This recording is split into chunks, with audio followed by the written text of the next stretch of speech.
اجلاس کی اجازت سے بلا تاخیر جلسے کا آغاز کرنے جا رہا ہوں۔ حاضرین کرام،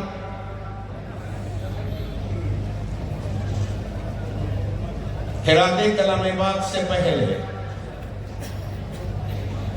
میں آپ کو یہ بتا دوں کہ آج کا ہمارا یہ اجلاس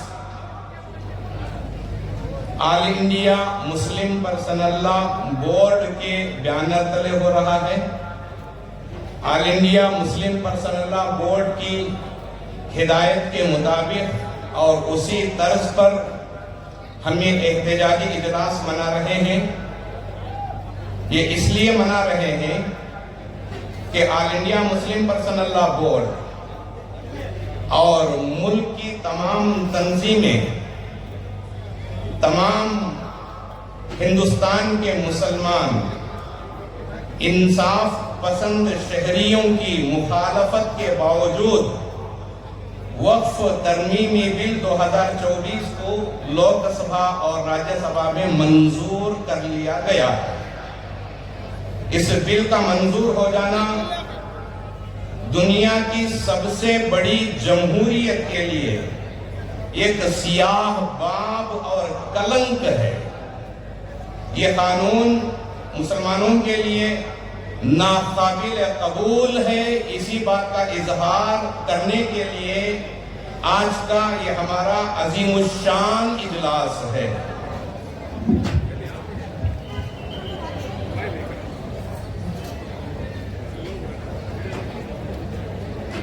السلام علیکم ورحمۃ اللہ وبرکاتہ۔ الحمدللہ نحمده ونستعینه ونستغفره ونستهدیه والصلاة والسلام على سیدنا ونبینا خاتم النبیین سید المرسلین امام المتقین محمد وعلى آلہ واصحابہ وبارک وسلم۔ اما بعد فاعوذ باللہ من الشیطان الرجیم بسم اللہ الرحمن الرحیم ولا ترکنوا الى الذین ظلموا فتمسکم النار۔ صدق اللہ العظیم۔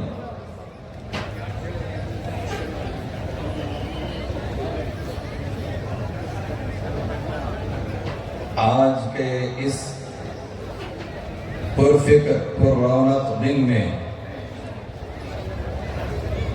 حضرت ٹیپو سلطان شہید رحمت اللہ تعالی علیہ کی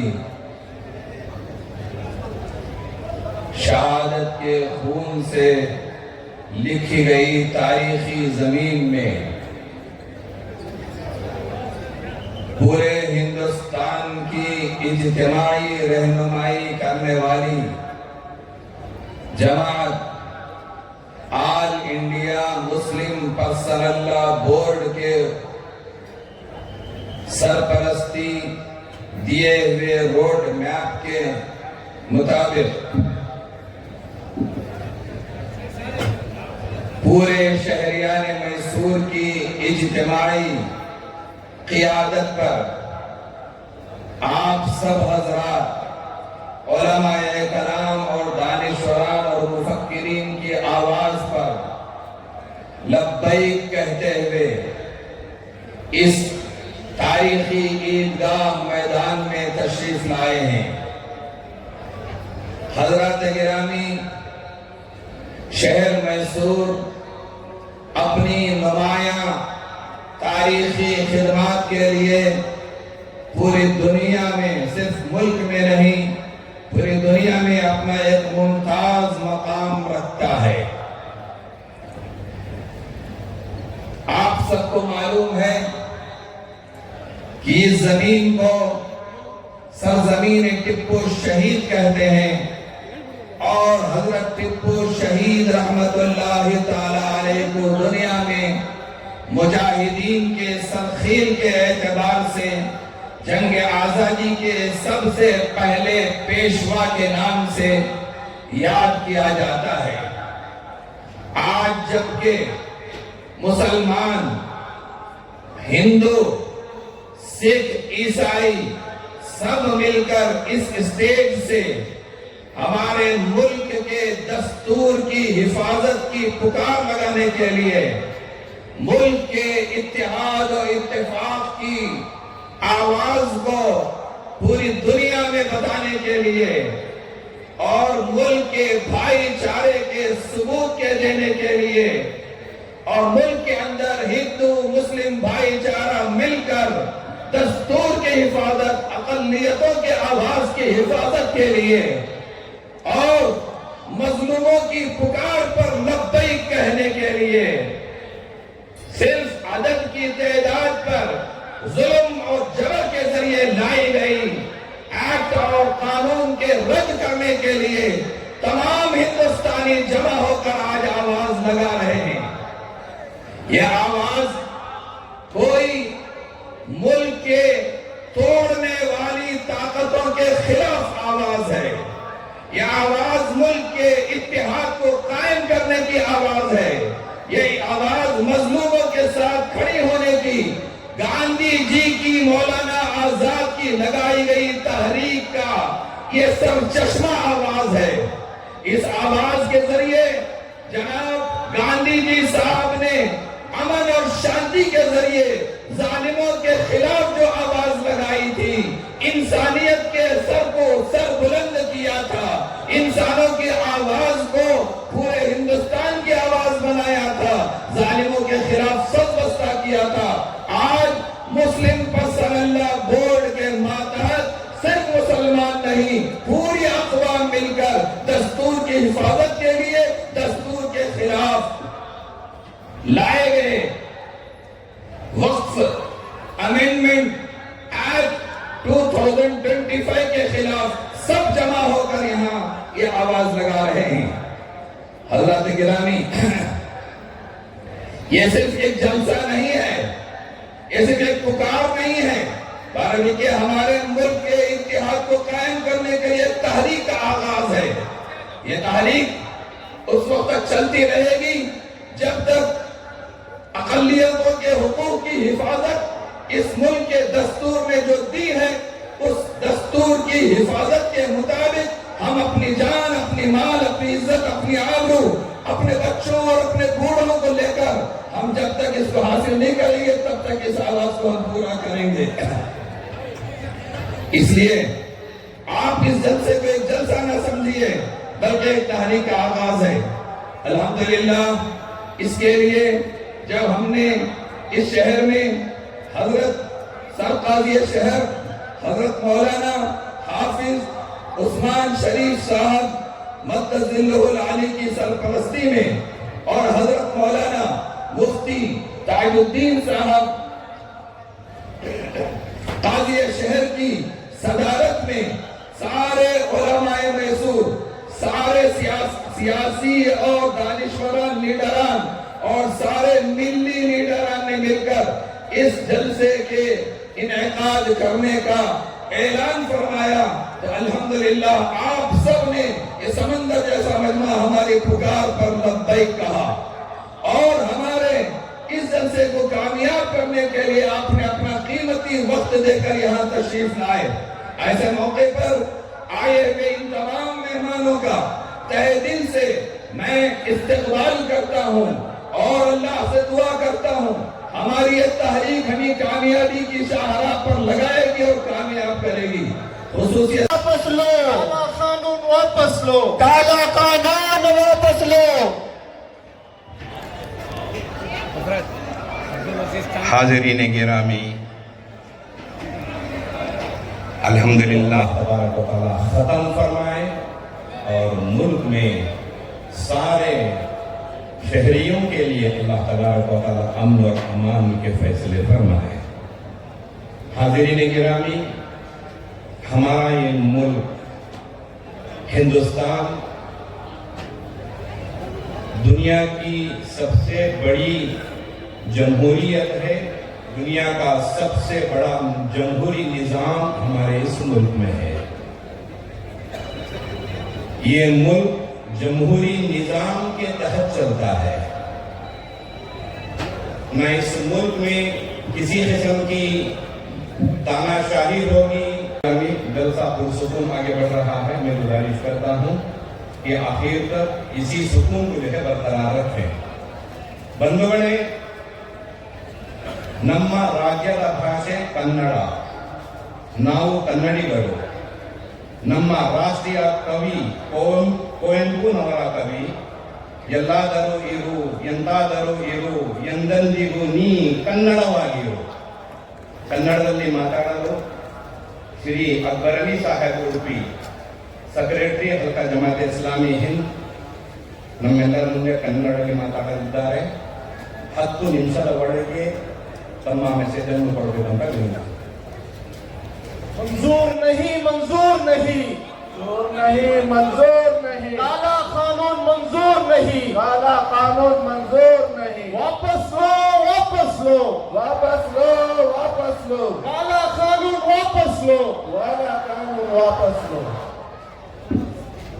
ಸರ್ವ ಸ್ತುತಿ ಸ್ತೋತ್ರಗಳು ನನ್ನನ್ನು ನಿಮ್ಮನ್ನು ಈ ಭೂಮಿ ಆಕಾಶಗಳನ್ನು ಹಾಗೂ ಅದರ ನಡುವೆ ಇರುವ ಸಕಲ ಚರಾಚರಗಳನ್ನು ಸೃಷ್ಟಿಸಿ ಪರಿಪಾಲಿಸುತ್ತಿರುವ ಆ ಏಕೈಕನು ಮಹೋನ್ನತನು ಆದಿಯು ಅನಂತನಾದಂತಹ ನಮ್ಮೆಲ್ಲರ ಸೃಷ್ಟಿಕರ್ತನಿಗೆ ಮೀಸಲು.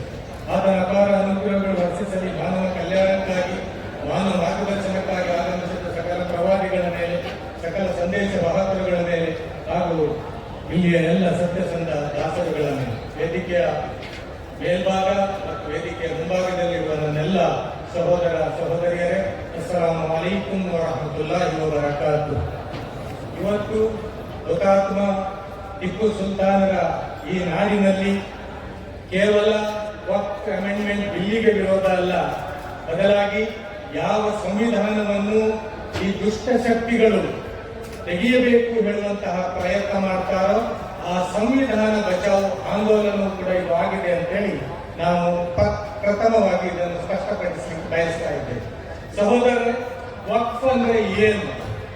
ವಕ್ಫಿಗೆ ಯಾರು ದಾನ ಮಾಡಿದ್ದಾರೆ ಮತ್ತು ಯಾಕೆ ದಾನ ಮಾಡಿದ್ದಾರೆ? ವಕ್ಫಿಗೆ ದಾನ ಮಾಡಬೇಕಾದ್ರೆ, ಅದು ದಾನ ಅಂತೇಳಿ ಪರಿಗಣಿಸಬೇಕಾದ್ರೆ ಆ ಜಮೀನು, ಆ ವಸ್ತು ಅದು ಹಲಾಲ್ ಆಗಿರ್ಬೇಕು. ಹರಾಮ್ ವಸ್ತು ವಕ್ಫಿಗೆ ದಾನ ಆಗುವುದಿಲ್ಲ. ಮತ್ತು 1 ಇಂಚು ಜಮೀನು ಕೂಡ ಹರಾಮಾಗಿ ಬಂದಿದ್ದಿದ್ರೆ ಅದನ್ನು ವಕ್ಫ್ ತನ್ನ ವಶದಲ್ಲಿ ಇಟ್ಟುಕೊಳ್ಳುವುದು ಕೂಡ ಇಲ್ಲ. ಅಂದ್ರೆ ಪವಿತ್ರವಾದಂತಹ ಭೂಮಿಯನ್ನು, ಪವಿತ್ರವಾದಂತಹ ಸಂಪತ್ತನ್ನು ಮಾತ್ರ ವಕ್ಫ್ ಅಂತ ಹೇಳಿ ದಾನ ಮಾಡಲಾಗ್ತದೆ. ಇದು ಇಸ್ಲಾಂ ಕಲಿಸಿರುವಂತಹ ನಿಯಮ. ಯಾವ ರೀತಿ ಮಸೀದಿಗೆ ಹಲಾಲಿನ ದುಡ್ಡು ಬೇಕು, ಯಾವ ರೀತಿ ನೀವು 2.5% ಜಕಾತ್ ತೆಗಿತೀರೋ ಆ ದುಡ್ಡು ಅದು ಹಲಾಲಿನಿಂದ ಆಗಿರಬೇಕು. ಯಾವ ಉಪವಾಸ ವ್ರತ ಆಚರಿಸಲಿಕ್ಕೆ ನೀವು ಬೆಳಗಿನ ಸೆಹರಿಯನ್ನು ಊಟ ಮಾಡ್ತೀರಿ ಅದು ಹಲಾಲ್ ಆಗಿರಬೇಕು. ಯಾವ ರೀತಿ ನೀವು ಹಜ್ಜಿಗೆ ಹೋಗಬೇಕಾದ್ರೆ ಆ ಹಜ್ಜಿಗೆ ಹೋಗುವಂತಹ ಸಂಪತ್ತು ಅದು ಹಲಾಲಿನ ಸಂಪತ್ತು ಆಗಿರಬೇಕು. ಅದೇ ರೀತಿಯಲ್ಲಿ ಈ ದೇಶದಲ್ಲಿ, ಈ ಜಗತ್ತಿನಲ್ಲಿ ಯಾರಾದರೂ ವಕ್ಫ್ ಮಾಡಬೇಕು ಅಂತ ಹೇಳಿದ್ರೆ ಆ ಸಂಪತ್ತು ಕೂಡ ಹಲಾಲ್ ಆಗಿರ್ಬೇಕು ಹೇಳುವಂತದ್ದು ನಿಯಮ. ಅಂದರೆ ಅದು ಅಲ್ಲಾಹನಿಗೆ ಕೊಡುವುದಂತ ಹೇಳಿದ್ರೆ ಅಲ್ಲಾಹನಿಗೆ ನೀಡುವುದಲ್ಲ. ಅಲ್ಲಾಹನಿಗೆ ನೋಡಿ ಇಸ್ಲಾಂ ಕಲಿಸಿದ್ದು ಒಂದು ಊದುಬತ್ತಿ ಬೇಡ, ಒಂದು ತೊಟ್ಟು, ಒಂದು ಹನಿ ಎಣ್ಣೆ ಬೇಡ, ಮತ್ತು ಒಂದು ತುಂಡು ಹೂವು ಬೇಡ. ನಾವು ಮಸೀದಿಗೆಲ್ಲ ಹೋಗುವಾಗ ಊದುಬತ್ತಿ ಇಟ್ಕೊಂಡು ಹೋಗುದಿಲ್ಲ, ಹೂವು ಹಣ್ಣು ಹಂಪಲು ಇಟ್ಟುಕೊಂಡು ಹೋಗುದಿಲ್ಲ, 2 ಕೈಗಳನ್ನು ಬೀಸಿಕೊಂಡು ನಾವು ಮಸೀದಿಗೆ ಹೋಗು. ಅಲ್ಲಾಹನಿಗೆ ಹೇಳುವುದು, ನನಗೆ ಜನರಿಂದ ಏನು ಬೇಡ, ನಾನು ಜನರಿಗೆ ಕೊಡುವವನು ಅಂತ. ಜನರಿಂದ ನನಗೆ ಏನು ಬೇಡ, ನಾನು ಜನರಿಗೆ ಕೊಡುವವನು ಅಂತ. ಅಂದ್ರೆ ಅಲ್ಲಾಹನಿಗೆ ಕೊಡುವುದಂತ ಹೇಳಿದ್ರೆ ಅಲ್ಲಾಹನ ದಾಸನಿಗಾಗಿ ಅದನ್ನು ವಕ್ಫ್ ಮಾಡಿರುವಂತ, ಈ ಸಮುದಾಯಕ್ಕಾಗಿ ಅದನ್ನು ವಕ್ಫ್ ಮಾಡಿರುವಂತ, ಈ ಸಮುದಾಯದಲ್ಲಿರುವಂತಹ ನಿರ್ಗತಿಕರಿಗೆ, ಬಡವರಿಗೆ, ಅನಾಥರಿಗೆ, ಮಹಿಳೆಯರಿಗೆ, ಏನು ದಿಕ್ಕಿಲ್ಲದಂತವರಿಗೆ ಅದನ್ನು ವಕ್ಫ್ ಮಾಡಿರುವಂತ.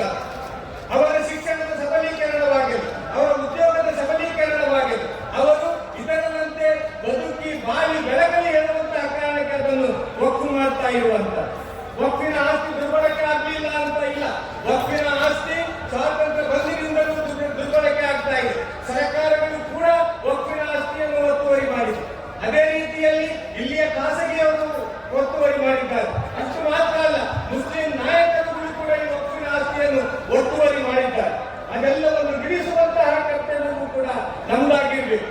ಮತ್ತು ಈ ಮಾಲೀಕತ್ವದ ವಿಷಯ ಬಂದಾಗ ಇಲ್ಲಿ ಒಂದು ಗುಲ್ಲಬ್ಬಿಸಿನ ಕರ್ನಾಟಕದಲ್ಲಿ ಸರ್ಕಾರ ಅದು ನೋಟಿಸ್ ಜಾರಿ ಮಾಡಿದೆ ವಕ್ಫ್ಗಳ ಕೊಡಬೇಕು ಅಂತ ಏನು ಆಡಳಿತ ನಡೆಸಿದ ಎಲ್ಲ ಸರ್ಕಾರಗಳಿಗೂ ಕೂಡ ಇಲ್ಲಿ ನೋಟಿಸ್ ಜಾರಿ ಮಾಡಿದೆ. ಕೇವಲ ಈ ಸರ್ಕಾರ ಮಾತ್ರ ಅಲ್ಲ, ಇದರ ಹಿಂದೆ ಎಷ್ಟು ಸರ್ಕಾರಗಳು ಇಲ್ಲಿ ಆಗಿದೆಯೋ ಎಲ್ಲಾ ಸರ್ಕಾರಗಳು ಕೂಡ ವಕ್ಫ್ ಆಸ್ತಿಯ ಸಂರಕ್ಷಣೆಗಾಗಿ ಇಲ್ಲಿ ನೋಟಿಸ್ ನೀಡಿದೆ.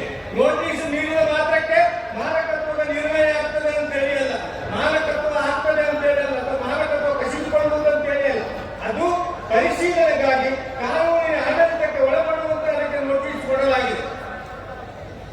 ಅದೇ ರೀತಿಯಲ್ಲಿ ನಾವು ಯಾಕೆ ಈ ವಕ್ಫ್ ಕಬಳಿಕೆಯನ್ನು ವಿರೋಧಿಸುತ್ತೇವೆ ಅಂತ, ಇದು ಕೇವಲ ಕಬಳಿಕೆ ಮಾತ್ರ ಅಲ್ಲ, ಬದಲಾಗಿ ಸರ್ಕಾರದ ಹಗಲು ಬರವಣೆ ಇದು ಮುಸ್ಲಿಮರನ್ನು ಇನ್ನಷ್ಟು ಕೆಳ ಮಟ್ಟಕ್ಕೆ ತಳ್ಳಿಕ್ಕಾಗಿ ಹಗಲು ಬರವಣೆ ಮಾಡಲಿಕ್ಕೆ ಸರ್ಕಾರ ಮಾಡಿದೆ.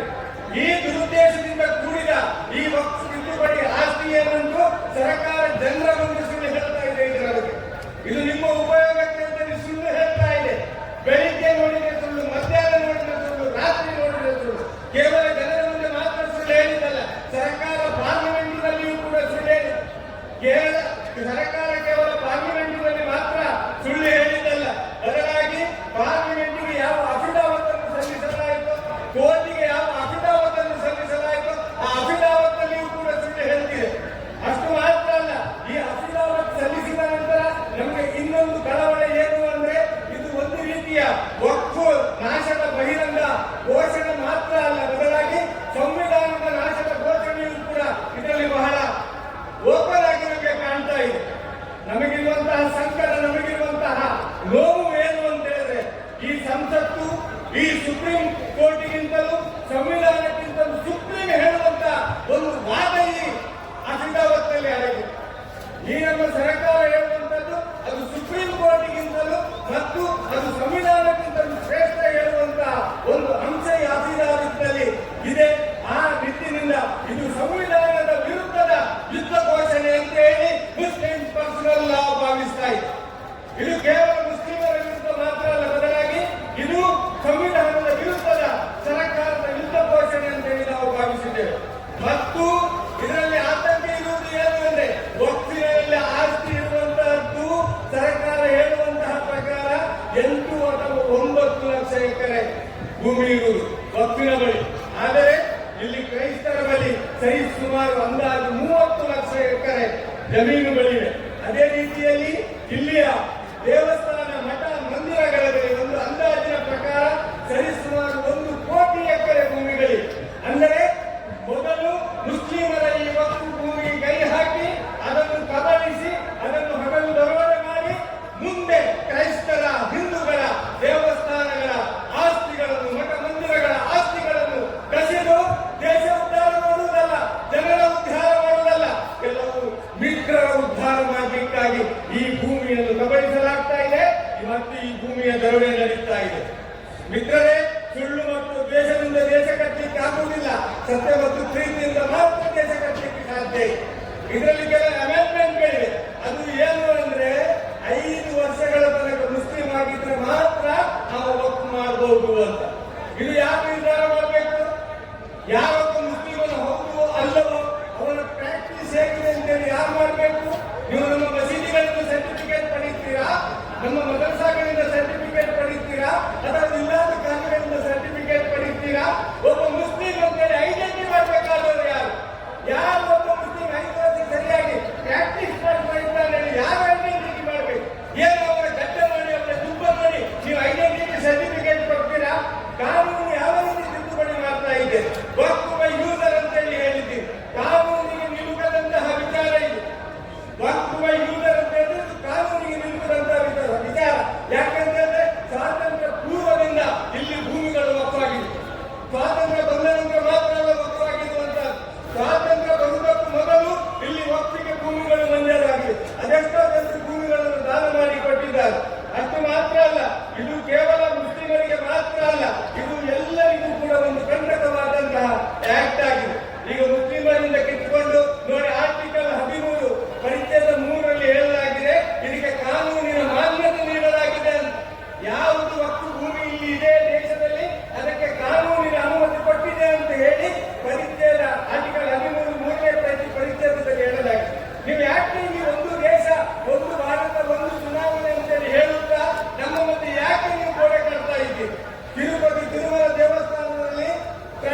ಆಗುವುದು ಬಿಡಿ, ಅಲ್ಲಿ ಒಬ್ಬ ಗುಡಿಸುವವನು ಕೂಡ ಹಿಂದೂ ಆಗಿರ್ಬೇಕು ಹೇಳುವಂತಹ ನಿಯಮ ಉಂಟು.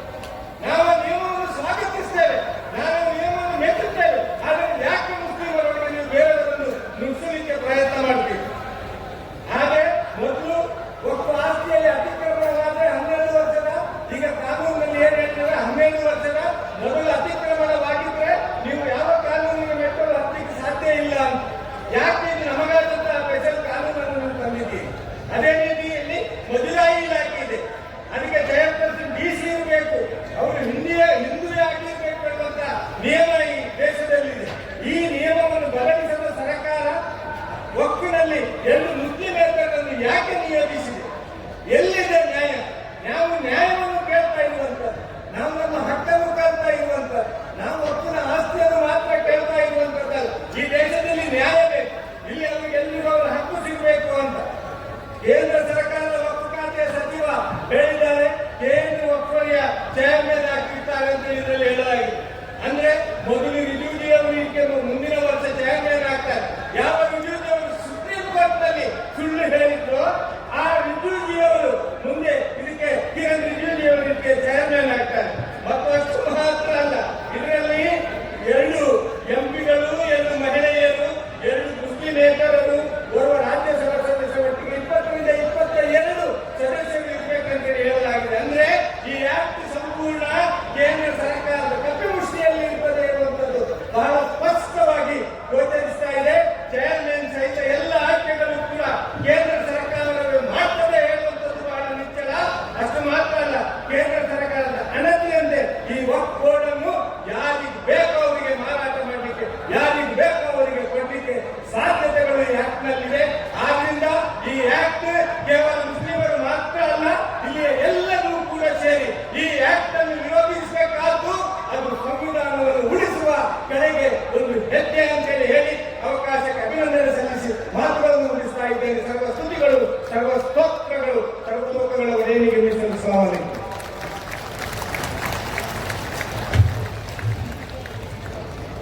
धन्यवादಗಳು जनाब अकबर अली साहब। हाजिरीन किराम, अल्हम्दुलिल्लाह मजमा काफी आगे रहा है, नशिस्तें मुकम्मल हो चुकी हैं, भर चुकी हैं, लेकिन हमारे दिलों में मुसलमानों के लिए जगह है। इसलिए आप आपस में जो है एक दूसरे के बैठने का जगह का जो है ख्याल रख लें। इधर स्टेज के लेफ्ट साइड जो जगह है वो खवातीन के लिए है, और उधर सीढ़ियां जो है वो भी खवातीन के लिए मुकर्रर थी।